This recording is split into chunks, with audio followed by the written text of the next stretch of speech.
Yo, what is up everyone? Back here with another video. So today I wanted to do a video talking about the best archetype in the format, I'd say, at this point, right? I think it's pretty fair to say that.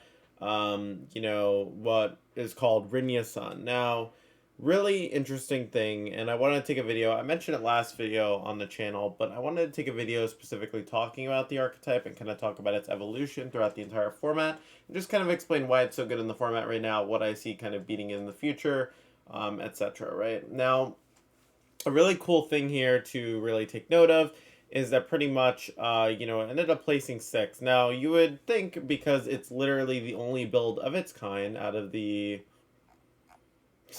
33 listed here, right, that it would just be another build that, like, oh, this is cool, but, I don't really see it, like, being used too much. But no, this team ended up being the real catalyst for the evolution of the metagame and really ended up taking the metagame in a whole different direction. Up to this point, it looked like Zishi and Ogre was really the dominant team, and it was going to remain so. Obviously with some other teams, Calyrex Ice, and I think had this team not been picked up, it could have completely changed the course. Now, a couple of interesting things to note about this version of the team. At this point, right, the team hadn't really reached its peak form yet. I still think it had a lot of things that weren't necessarily optimal about the team.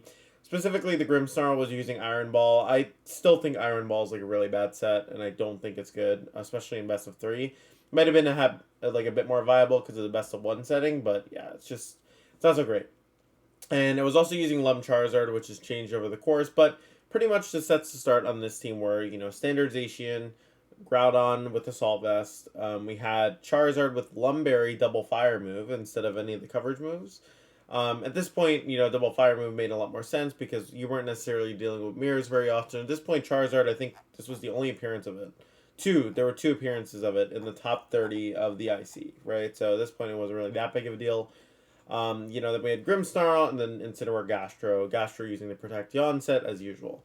Now, going into the VR tour, right, you would kind of be deceived in thinking that Sun isn't the best team yet, right? Because you see an edited version of Sun ends up getting 2nd place, and then, you have Screen's Ogreization win the whole thing.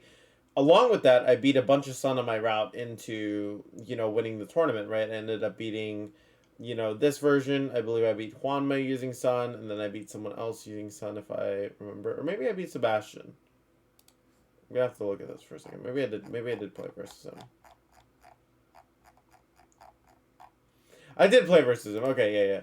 So I ended up playing versus this, but I know I did definitely play versus Sun. I think in top 32, I played versus one of the Sun teams. Ended up beating that, which is pretty good, so felt pretty good about being able to beat Sun. Then ended up playing it again, beat it. And then, ended up playing L, beat them. They were using Calyrex Shadow, but basically to take away from here, we still were like, oh yeah, Sun's just like, top 16 team. It's a cool team, but it's not really like that crazy, you know what I mean? And I think the main reason for this is even if you look at one of the pace of the team, they're still using the Iron Ball set. Again, the Iron Ball set, super underwhelming, not that great. You're not really doing too much with it. And like some were still opting to run Substitute, which wasn't a good choice. But a key takeaway is now that, as long as the archetype keeps progressing, it can be really good. So I pick up the team because I'm like, yeah, this seems pretty good, right? Now, I'm usually, I try and be very humble, but like I can acknowledge too, I do have like a little bit of influence, you know what I mean? As long as I'm placing well and what I'm using makes sense, right? And I pick up the team, I use it, and I made the biggest change, I think, to the archetype so far, which was adding Grimmsnarl with screens. Um, I like obviously too, like I'm sure other people made this change, so I'm not necessarily trying to take credit for a whole change in the archetype, but like it definitely influenced the direction it went in, right? And at this point, I still use Lum Charizard, but the Grimmsnarl was screens, and that's like a very big deal, right? Another thing as well is that, I went away from the Thunderwave screen set that I'd used on a lot of teams, and I'd gone to Scary Face. So Scary Face screens Grimmsnarl was kind of like the new norm for this team. For the most part, not much else changed about the archetype. Literally, just making the Grimmsnarl screens was all I pretty much did to the team. Besides running a Lumberry with Solar Beam instead of Heat Wave at this point, and that was just for the Kyogre teams. But you'll notice, literally again, out of all the teams, there was 1, 2, 3, and yeah, 3 teams of the top 30 were Sun, right? So this point, the team had continued to find success, but, hadn't, like, kind of overtaken everything at that point, right? Now we go to the next tournament, Salt Lake City Regionals. Now, I think this was really the nail in the coffin for popularizing the archetype, right? We've kind of seen it change over time, and basically, I think my change was good for the tournament. Chongjuns is more optimal for, like, keeping the mirror in mind, basically, right? So, like, I mean, I still think my version could beat the mirror, but, like, my idea with the team was pretty much building a version that matched up generally well in everything. I still wanted Ancient Power in case I played versus opposing Charizards. Didn't really think about Chardyberry too much because I knew the team had enough tools to outplay it, but obviously, like, it's still something you have to keep in mind, right? And basically, when it came to the, Charizard in general, like, this was the only main difference between me and Chongjun's team, to my knowledge. I'll even look over here. Yeah, literally the only difference we had was that, and then he had Thunder Wave instead of Scary Face, right? So pretty much you take the Scary Face from my team, you put it on Chongjun's team. Maybe you take Throat Chop from my team, you put it on Chongjun's team. Then you take the Chardyberry from Chongjun's team, combine that, you pretty much have, like, the main Sun team at this point, right? Heat Crash, Fire Punch, kind of debatable between the two. You'll notice that we had slight move differences, preferences there, but for the most part, generally same choices, right?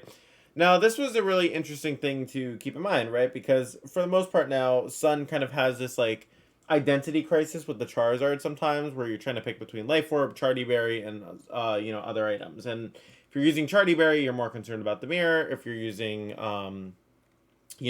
Lumberry, you're more concerned about status. You can even take some stuff like safety goggles, some other things. But for the most part, Chardyberry is, like, the undisputed most popular item, usually because it helps you with the mirror the most.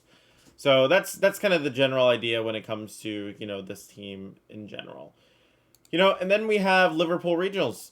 Sun wins again. So I think the main factor for Sun being able to win this was literally, like, you'll notice, like, a couple people picked it up last second, and it, like, definitely had more placements, I think, than, like, it would have had previously. However, excuse me. Chongjun's version pretty much, maybe a little bit edited, ends up winning, right? I guess you could call it Eric Rios' team, whatever. I don't really care about the specifics. I feel like being like, oh, this is one person's team, besides Rainia, who, you give credit because original creator, right? For the original build. Like, at this point, so many players have made such important changes to the team that it's really just changed across, a lot of hands. So, Eric Rios ends up, doing really well with this team. I don't think the meta had enough time to really prepare for this. There was just not enough time to shift, people's options and stuff. So a lot of people opted to just go kind of with their safer options. But you'll notice Sun ends up winning the whole tournament. It's super good. I know Evil Dawn ended up placing really well as well. And that's actually, I want to make a separate video maybe talking about, like, certain other teams that I think are good. I think Evil Dawn has a lot of potential to perform well. But, Sun ends up winning, unsurprising to everyone else. I guess at this point it would be unsurprising. And then, finally, we have the Taiwan Regional. I forgot to list the Taiwan Regional here, actually. So we're going to change this one. Go back to Victory Road. Click Taiwan. And then, another regional, guess what wins? Sun wins. Now, even in a field as, I'd say, dynamic as, Taiwan's field, where normally, you see a bit weirder teams sometimes, or a lot different metagame, Sun ends up winning. It just shows how consistent this thing is. And I mean, like, you can look at the team. This one opted to go back to the Iron Ball. I don't think the Grimmsnarl slot really mattered too much. I actually would argue these choices for moves and items are pretty suboptimal, but it just shows how strong the 6 is itself that it was able to do this well. I think this was literally almost an exact ripped version of Rinia's team, or, like, the build that he used, right, for the most part. So, I do think the more updated version is better. However, this is the version that ends up winning. You'll notice that the Grimmsnarl customization, every player has different stuff, so yeah, that would be the main thing to keep in mind, right? And then finally, we have the most recent Victory Road to, like, tournament, or what is it called? Like, Victory... Oh, it's just Victory Road to Frankfurt. Okay, that's actually a funny pun. I didn't realize. Anyways, we have, we have Calyrex Shadow Zacian win. Now, in my last video, I talked about this. I don't particularly think this is because the team has a good matchup in the Sun. I actually think it's a little bit disadvantaged. I just think Sisiot just outplayed Ray, right? Like, I think if Ray had played better and like used his options better, and this isn't to take away from Sisiot, I do think that Sun has the edge here, right? Now, even though you might be like, oh well, Sun didn't win, so it must not be that good. No, like it like there's 1, 2, 3, 4, 5, 6, and then 7. There were 7 out of the top 32. Now you might be like, okay, you know, whatever, that's not really that much. But if you put that into context, right, like that is a lot of the field. That's like almost 1/4 of the field, and most of them are high placing, like above the rest, right? Like there's only a few Suns that lost immediately, but considering the amount of players, like this is a pretty huge size of like, you know, Sun and Cut, and like it would have won this tournament had what's it called, had Sisiot not outplayed Ray, you know, because I think it definitely was a better matchup for Ray. And what this really highlights, and this is kind of what I wanted to summarize now that we're kind of at the tail end of like looking over the results and talking about how the team has evolved. Pretty much Sun is one of those teams that either forces neutral matchups to like maybe 60% in your favor or 40% not in your favor. Even in matchups where you are disadvantaged. And I would argue the worst matchup for Sun at this point in the metagame is Thunderous, Calyrex Shadow, and Zacian, right? Those three, along with Incineroar, I mean the Gastrodon version more so, matches up pretty well in the Sun, right? Like you have really good options into it that gives you a decent amount of flexibility. And I think that that version will be the best in Sun. Even the version Brady's using is fine because the water type slot doesn't matter. It's really just Thunderous, Incin, Calyrex, and Zacian. It has to be Life Orb Thunderous as well. That is actually really decent into the Sun metagame, right? Or like Sun team in general, you know, and like it kind of does something similar to Sun. So I would expect it to be one of the other teams that you see really like perform well, right? But that's like the one team that I think gives Sun a bit of trouble. But the version that Sisiot is using, I think actually is at a disadvantage versus Sun, where Sun has like a 60% advantage, maybe 70, depends. I guess I was kind of downplaying, I guess, how much Calyrex, Shadow, Thunderous, like, you know, like all that puts pressure on Sun. I feel like it's more so like a 70-30 in Calyrex's favor. So when I say, by the way, when I say like 70-30, 60-40, like that's like kind of percentage or like how I would tip the scales, right? So when I say Calyrex Shadow Thunder is like 70-30, it's like, you know, 70% probably towards Calyrex Shadow. Obviously this is like not accounting for the players, right? Because the players can technically just outplay. But you know, there are a couple different archetypes that I see doing well, but those are the two main ones that I think are consistent. And like, I think Sun literally is most likely to lose to itself or lose to Calyrex, Shadow, and Zacian. Out of all the metagame, the things that I would think players would want to explore that could potentially beat it more consistently would be Zacian Ogre Screens. I think Zacian Ogre Screens is the best version of Zacian Ogre at this moment. You'll notice that I had a placement here. Tornogre ended up placing high, but I literally don't think that Tornogre is good. I actually think it's a really bad archetype. But, you know, it ended up placing well. But this version of Zapdos that I used all the way back here that's still been being used, this is pretty good. There are some changes you can make to the team for the most part, right? The main things I would say is, like, Scary Face over Grimmsnarl, maybe changing around an Incineroar set, and, like, sometimes messing around with the Kyogre set is fine. You do need Life Orb Zapdos. I think if you don't have Life Orb Zapdos, you're way too passive with this team. But it does have a decent enough matchup in the Sun where, like, it kind of is, like, a 45-55 or, like, a 50-50 even. So it's a bit more even, right? And then on top of that, you know, you have some other teams that can perform well. We've been seeing Thunderous pick up a lot on even Kyogre or Zacian teams, so that's some potential as well.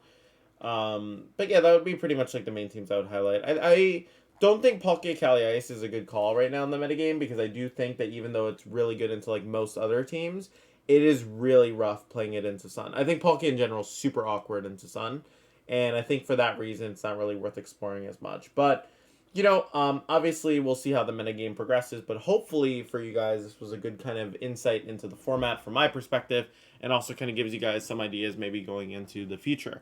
Once again, guys, if you guys enjoyed the video, make sure to, you know, drop a like, subscribe, drop a comment. Let me know what you guys would like to see next in future. Make sure to subscribe to Patreon if you guys would like to support me beyond the YouTube, and make sure to get some coaching if you guys would like to improve your skills, work with me one-on-one.